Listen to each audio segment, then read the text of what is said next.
On a Monday in July 2024, I was sick in the bathroom, I fell down and was unable to get back up. Neo called an ambulance and they carted me off to the nearby Ninth Shenzhen Peoples Hospital, where I was admitted to the emergency department. I made this short video to show the many differences between Chinese hospitals and Western hospitals. I was given a CAT scan with very modern equipment, and it was determined that I had gallbladder stones with an infection. I was admitted to the hospital and placed in a public ward for the first night. In China, it is expected that your spouse, a family member, or a close relative will remain with the patient 24/7.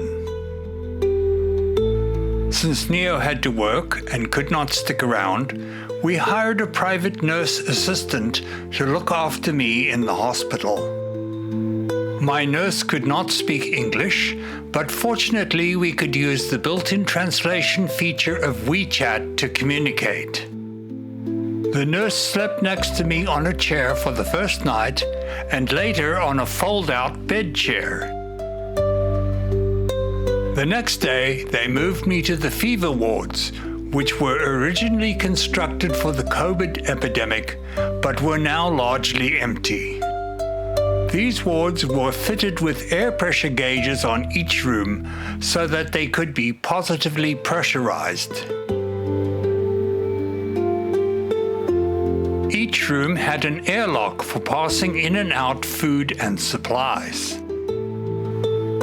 Speaking of food, Chinese hospitals do not provide meals, snacks, or even water. Neo was able to order food to be delivered to my hospital room online, so he would check with me at mealtimes on what to order that I was allowed to eat. My personal nurse assistant would take his meal breaks to go to nearby restaurants. Neither does the hospital provide any personal toiletries, washcloths or towels, a wash basin, or a pee bottle. It is expected that your accompanying spouse, family member, or private nurse would arrange these personal items for you.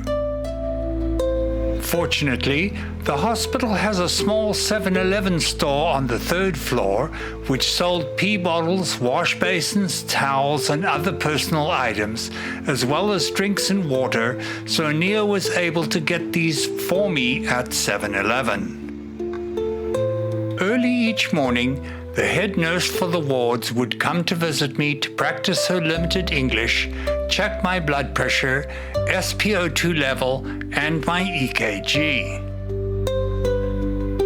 She also gave me her personal WeChat so that if I was having any problems, I could contact her directly.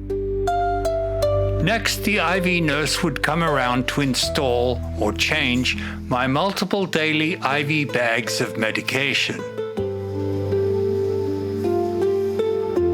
Later each morning, my medical team would visit me to check up on how I was doing. The team consisted of a liver specialist, a gastroenterologist, and a GP, sometimes accompanied by a surgeon or with medical students in tow. We were able to communicate using Google Voice Translator on my phone. During my stay, I had daily blood tests and 3 CAT scans, which showed that the antibiotics and other medication was working and my gallbladder was returning to normal. After 8 days in the hospital, I was discharged with a follow-up appointment with the liver specialist for a week later. What did this cost me? I did not have Chinese medical insurance, so I had to pay all of this out of pocket. The ambulance ride with paramedics in attendance cost me 230 yuan. The 8-day hospital stay, 3 CAT scans, daily multiple IVs, medications, and the daily medical team visits cost me 13,904 yuan.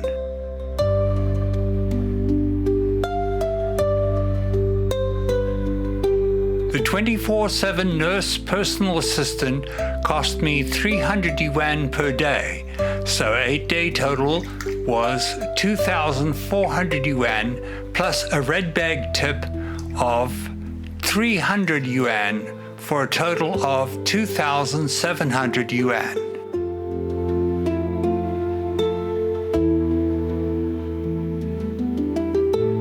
Miscellaneous costs such as a pee bottle, basin, and personal hygiene supplies, water and drinks, all from 7-Eleven, and delivery meals came to about 765 yuan.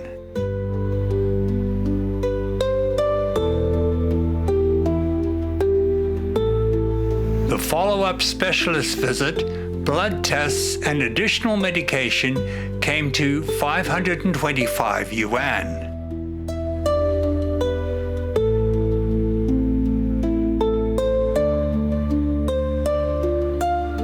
All told, the costs came to a grand total of 18,124 yuan.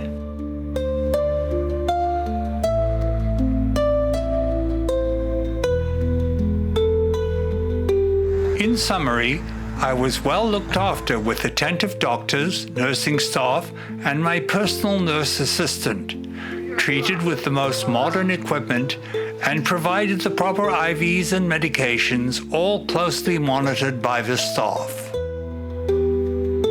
My only complaint was that the mattress of the hospital bed was very thin and uncomfortably hard, so sleeping was often difficult. If you run into a medical problem in Shenzhen, I can highly recommend the Ninth Shenzhen Peoples Hospital for its excellent care.